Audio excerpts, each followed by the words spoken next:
12 years ago, I was 100 pounds overweight, I was getting fucked up all the time, and I was stuck. Today, I get to live the life of my dreams, and it's really due to me solving these 3 common problems that I want to share with you today. And by the end of this video, you will have the solution to all 3 problems so you can get unstuck and actually achieve your goals. The first problem was allowing the fear of being judged or disliked to actually dictate my action. People are afraid of being disliked, they're afraid of being misunderstood, and so because of that, they're unable to grow because they won't take action out of the fear that other people are going to judge them for the action they take. If you are unwilling to be misunderstood, you're also by consequence unwilling to grow. If being liked and being understood is more important to you than achieving your goals, you won't achieve your goals. And I think the reason that this happens is because we have this weird fear of standing out from the crowd. We are wired to be in a community. We're wired to have a crowd that we're surrounded with. We're wired to be with people. But it doesn't help when the crowd that you stand with is mediocre. And this is what's happened to me multiple times in my life, which is I've realized that the people whose judgment I feared, who I felt would stop liking me, they weren't people I wanted to be like. And so it was actually a good thing, but it didn't feel good at the time. And what I recognized through that realization was that you shouldn't surround yourself with people that don't inspire you, because whether you want to or not, you are going to assimilate and take pieces from all the people that are around you, whether it be family, friends, coworkers, boss, like you will assimilate pieces of them. And so you have to be very particular about the people that you surround yourself with. And I know it's like the harsh truth, but as nice as your cousins may be, as long as you may have had those friends, like, do you look up to them? Do they inspire you? Or are you just bullshitting yourself because you want to stay comfortable? And those are the questions I had to ask myself, because I realized that I was not living my life not because I didn't want to and I didn't have a desire, but my desire to be liked and understood was higher. So the reality is this: you will be disliked, and you will be misunderstood, and you will be judged by people who maybe you love and who you've been close with. And if anything, let that tell you that you are on the path to success if those are not people that you aspire to be like. And so you want to trust the process and ignore advice from people who don't have lives that you desire. All great entrepreneurs are willing to be misunderstood. I can tell you this because I speak with thousands of entrepreneurs each week. I am an entrepreneur. I know some of the greatest of our time. They are willing to be misunderstood, and they are not concerned with being liked. They're concerned with achieving their goals. One of my heroes and somebody that I look up to and I admire a lot is Elon Musk. I know a lot of people would say he's the greatest entrepreneur of our generation. Well, look at what people used to tell him. Everyone said that Tesla was gonna fail when he started Tesla. SpaceX, people said, no way that you can make this happen. Rockets can't land themselves. And nobody believed that Twitter was gonna last past 3 months of him taking it over. And look where he's at today. He has all these successful, fast-growing, billion-dollar companies. He is over all of them, and they're all growing. If you look at Elon Musk, he is now like the richest person on the planet. And what do most people say about him? In fact, a lot of people don't talk about how successful his companies are. Instead, they talk about how he's not like us, how he's weird, how he seems autistic, how he talks like an alien, how he's not a normal person. They dehumanize him. He definitely doesn't care what people think. He's not concerned with being liked. He's said that publicly before. He's not concerned with that. He's concerned with results. He's concerned with sustainable energy. He's concerned with getting us to Mars, and he's concerned with free speech.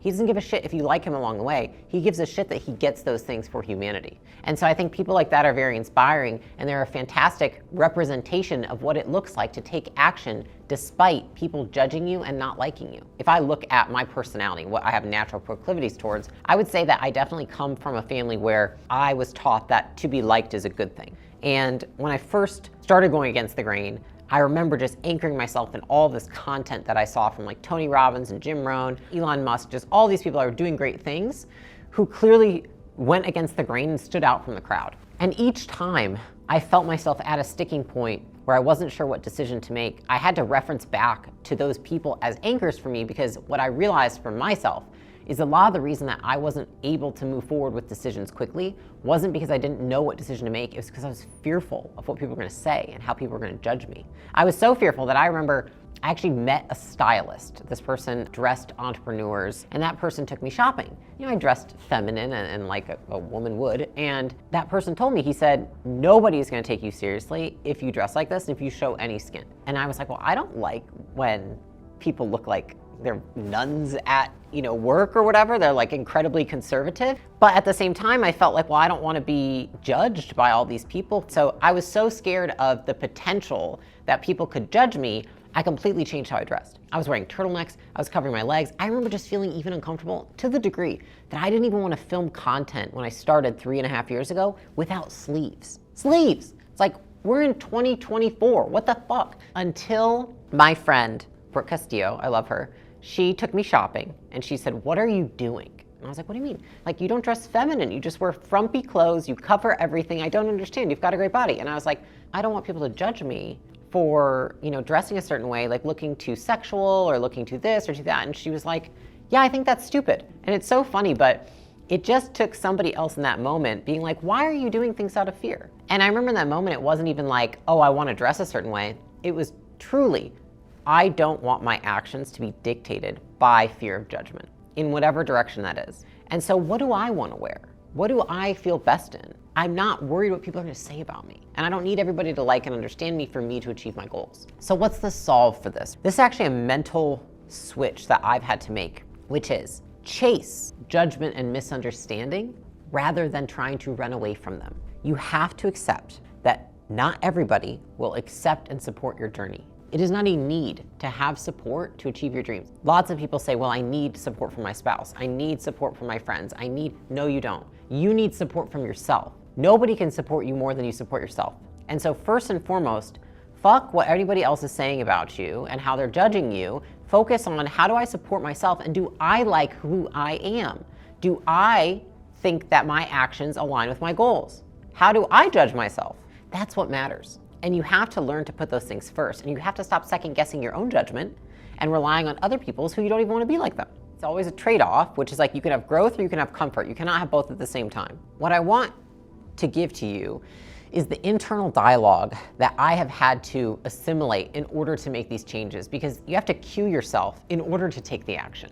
And so the cue is this: when you recognize that somebody is judging you or they don't like you, ask yourself this question: is this person living the life that I want? And if the answer is no, probably a good thing that they don't like you or that they're misunderstanding you. The second cue is tell yourself this: let me be misunderstood. Right now, you've told yourself that being disliked and being misunderstood are bad things. So you've trained your brain that those are things to be anxious about. You need to untrain this, and the first way that starts is just by repeating things. I like to say, I'm not for everyone. Oh yeah, don't think they like me. Yeah, definitely came off like a bitch there. Because there's nothing wrong with it. And I want to make it normal for myself. And so the more that I say it out loud, the more I repeat it in my head, the easier it is. Sometimes, and one of my favorite frames to take is I call the I am bad frame. Oftentimes when I feel like people are judging me, it's because they're judging me that I'm a bad leader, I'm a bad entrepreneur, I'm a bad wife, I'm a bad friend. Rather than run away from all of those thoughts and feelings, what I do is I actually try to really lean into them. Maybe I am a bad leader. Maybe I am a bad wife. Maybe I am a bad friend. Fuck it, I am. And so what? That frame has helped me a ton because it's helped me lean into being disliked, being misunderstood, and take action even when I'm recognizing that people maybe don't like me or understand me. It's actually like, I am bad. Maybe I was a bad boss that day. Maybe I was a bad wife that day. And so what? Are humans perfect? No. What you want to do is I want you to repeat this to yourself. I want to be judged. I want to be disliked. If you're not being hated for something, then you're probably not standing for anything. If people don't dislike you, you're probably not actually telling people who you really are. Because most people, if they are the truest version of themselves, rub a lot of people the wrong way. And so the fuck what? You're not gonna die. If you are unwilling to be judged, you're also unwilling to grow by consequence. And it's not about getting everyone's approval. It's about having the courage to act when you don't have everyone's approval. And I'll leave you with this final quote, which is from Jeff Bezos, who I think is actually a really fantastic leader. And this quote is, if you can't tolerate critics, don't do anything new or interesting. The second problem is wanting the goal more than you want the work to achieve the goal. A lot of people claim that they want success, but their actions do not back it up. This is something that happens to me all the time, especially when I'm interviewing people to work at my company or one of my portfolio companies. People say, like, I would do anything to work at your company. And then I'm like, great, move to Las Vegas and you can work here. And they're like, oh yeah, anything but that. And I'm like, fuck you, you lied. Because if you really wanted it that bad, you would do what it took. They're unwilling to be inconvenienced or uncomfortable to achieve their goals. And here's the truth. You are not what you want. You are what you do. And so if you don't show up and put in the work, then you don't actually want it. You say you do, but you lie to yourself and therefore lie to others. And this is something that I've had to call myself on BS many times in my life. If I don't have the result, I don't want it bad enough. Like my example, if somebody says, I would do anything to work for you, I want the job, and I say, great, you can have the job, you have to just live here, and then they're like, no, I don't. Well, then you want to stay at home and live there more than you want this job, more than you want the success, more than you want the career. That's okay, just don't BS yourself. I'll give you an example of this. I had a portfolio company and this person said, I want to build a $100 million business. So much so that they actually turned down an offer to have their business bought for tens of millions of dollars. In that moment, I said, if you're turning it down, I want to make sure you're committed to what it's going to take to become a $100 million business. You know, this person verbally committed and then they didn't show up. Instead of building the company, they let their hobbies take up pretty much all their time. They didn't show up to team meetings. They didn't hire and fire the right way. They didn't put the effort in to build a culture. They spent all their time doing other things that were not building a $100 million company. I have zero issue with somebody who doesn't want a $100 million company. Plenty of you that watch this probably just want to be able to replace your income. You probably just want to have a company that allows you freedom to be with your family and travel the world. That's fucking amazing. Just don't lie. And he continued to say, I really want this. I want a $100 million company. I was like, but you don't, because actions speak louder than words. Show me, don't tell me. Demonstrate what you want, don't tell me what you want. And so most of the time what it is that we have a goal that we really want, or we think we do, but we actually want comfort more. And so that's why I'm such a big advocate of disobeying comfort. Comfort kills most of our dreams because most of our dreams have an inconvenience to get them. And the question is, are we willing to experience that inconvenience? Are we willing to tolerate that discomfort in order to get our dreams? Most dreams require that. You know, the same goes for, I have lots of friends who are single. And, you know, they tell me, they're like, I really want to get married. And I'm like, okay, well, no, you don't.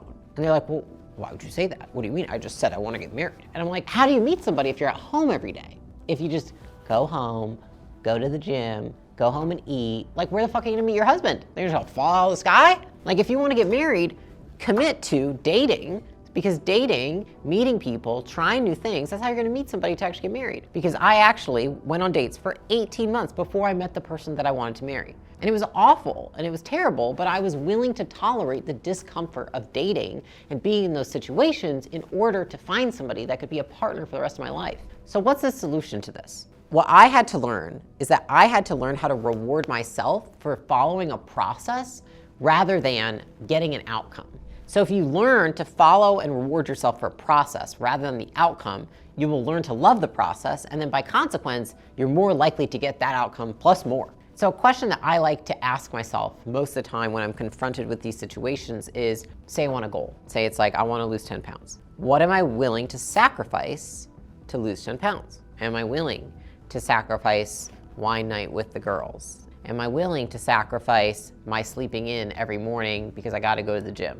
What are you willing to sacrifice to give your goals? If we picked what we're willing to sacrifice rather than what we would like to get, then we're more likely to achieve our goals. Because once you see your goals through the lens of sacrifice, you understand that in order to get anything, you must give up something. It's just a trade-off. For me, to build the company I build, what do I sacrifice? I actually do sacrifice a lot of my autonomy of time. My time is constantly being pulled by many different people. I don't have the luxury of just canceling a day when I wake up in the morning because I don't feel like it. Even if I don't feel good, I don't feel like I've got the luxury of canceling a day, because guess what? I've got 15 other people that have scheduled their day around me. And so everything that you want, you have to give up something to get. The biggest mental switch that I've had to make is choosing my goals in accordance with what I'm willing to give up. For example, in building acquisition.com, I looked at, what is it gonna take to build this company? Okay, well, I think it's gonna take an in-person headquarters. I think it's gonna take having a hybrid team where it's like we have people in person, we have people remote. I think it's gonna take going back into a season where I don't really get to travel as much. I don't really get to do as much stuff in my free time. I don't really get to see my friends as much. And all of those things have occurred. And so what I recognize is that in order to achieve my dreams, I'm going to go through a period where there's things that I do like, but I've chosen to give those things up for this greater goal. Now, is that forever? No. But it is for a period of time, and I'm committed to doing that and to seeing it through. So if you think about commitment, commitment is cutting off alternatives. So if I commit to something, it means that I've made it very hard to do anything else. So if you commit to a spouse, getting married makes it very difficult to date other people. That's why it's the ultimate commitment.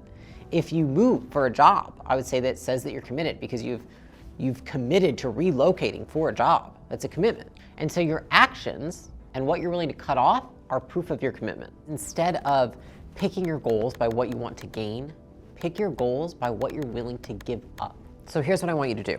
Think about the goal you have in mind. And I want you to write down that goal. And then I want you to ask yourself this question. I want you to write this down. What do I have to give up that I currently have or do to reach that goal? And then ask yourself, am I actually willing to give those things up? And if you're not, that's okay. The goal is not for you. If you're not willing to sacrifice, then you are prioritizing comfort over your dreams and goals. The third problem is when you allow lack of confidence to be a reason that you don't take action. A lot of people think that they need to feel confident in order to take action. And that's actually just fucking wrong. You gain confidence through taking action when you feel afraid, uncertain, frustrated, sad, or lack confidence in yourself. Every time that I've ever done anything worth doing and I've been able to gain confidence, I've gained confidence because I did something that I wasn't sure I could do. I gained confidence because I did something despite how I was feeling. I gained confidence because I didn't have confidence before. We don't gain confidence by doing things we're confident doing. The reality is, action creates experience, experience builds competence, and then competence leads to confidence. But it starts with taking action. Inputs, outputs. The inputs are action, the output is confidence. The more action you can take in your life, the more confident you will become through that entire process. People always tell me, like, I just don't feel ready. Listen, that's bullshit. It's your brain trying to keep you safe. Nobody ever feels ready to do anything worth doing because there's the unknown unknown, right? And you're not gonna know until you try. And so the reality is, taking action, even when you don't believe in yourself, is what leads to growth, and it's what leads to confidence. And if anything, even if you take action when you're not feeling confident, and it doesn't go exactly how you want it to go, you're gonna feel more confident because you are confident in your ability to just take the first step and take action. And so even if you fail at the task itself or at the thing, you're still going to feel more confident than if you hadn't tried, because you've at least taught yourself that you have the ability to take the first step. You know, I remember when I was talking to Alex about shutting down my personal training business to start Gym Launch with him. And I had one friend who I really respected at the time. I remember we went on a hike and I said, I just don't know if I'm ready to do this right now. What do you think? And he said, dude, just fucking do it. Who cares? You know, it was the advice I needed to hear because at that time I was being so cautious. I was so afraid of making the wrong decision. I was so afraid that I didn't know things, which I didn't. I didn't know jack shit. I figured it all out. That gave me so much confidence to be able to take a leap of faith like that and just realize I have the ability to figure it the fuck out, even when I don't know what's going on. You know, the other time, even more recently, that I took a risk was, we started acquisition.com, which many could say is a risk, putting millions of dollars into a business and not knowing if it's gonna work out. That was a risk. That was something that I did not feel confident in at all. I felt like I had no idea what I was doing, despite having all this experience in business. Information is not actually what's gonna build confidence. It's taking action and having the experience. Someone like me, I have all the resources in the world. It doesn't matter how much I know about investing. Until I do it and I do my first deal, I don't actually feel confident. I don't feel ready. I don't feel like I have enough information. So the solution that I've recognized for this problem is learning to take uncertain action. You have to learn to take action when you don't know all the steps. Perfect conditions do not exist. Having all the information is a facade. Neither of these things will ever happen. If you are waiting for those things to occur, you'll be waiting until the end of time. You need to take action before you feel confident. And when you ignore these challenges, you actually sacrifice your future success. The irony of success is that in order to have more success, you have to have more failure. And you don't have more failure until you take more action. You don't have more action until you're willing to take action when you're not feeling sure, when you're not feeling certain, and when you feel like you don't know what the fuck you're doing. And it's not about perfection, it's about learning from your failures. Actually, if you want to learn from more of your failures, you can check out my video here where I talk about productive failure. Here's the thing, you're probably watching this and you're thinking to yourself, man, but if Layla knew how bad I really was, or Layla knew how uncertain I really was, or Layla knew how nervous I really was, she would think I should wait until I had more information or was more certain.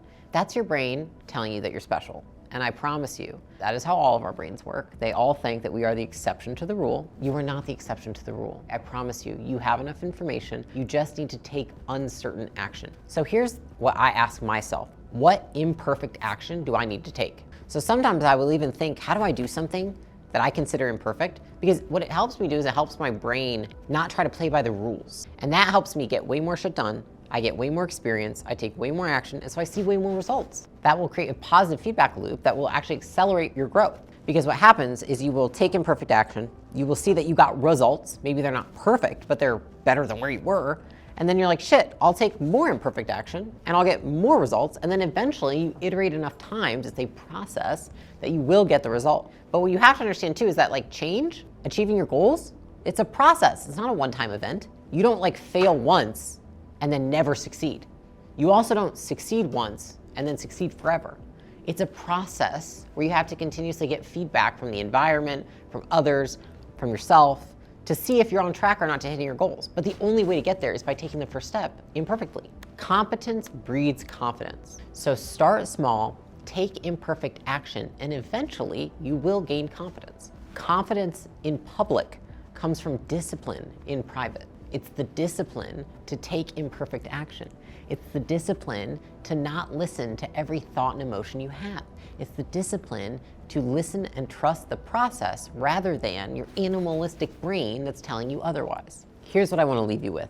If you want to succeed, stop waiting and hoping for the approval from others. Success is about taking action without everyone's approval, showing up with consistent effort, and building competence until finally the confidence follows. That is how you succeed. And remember, your actions are what define you, not your desires.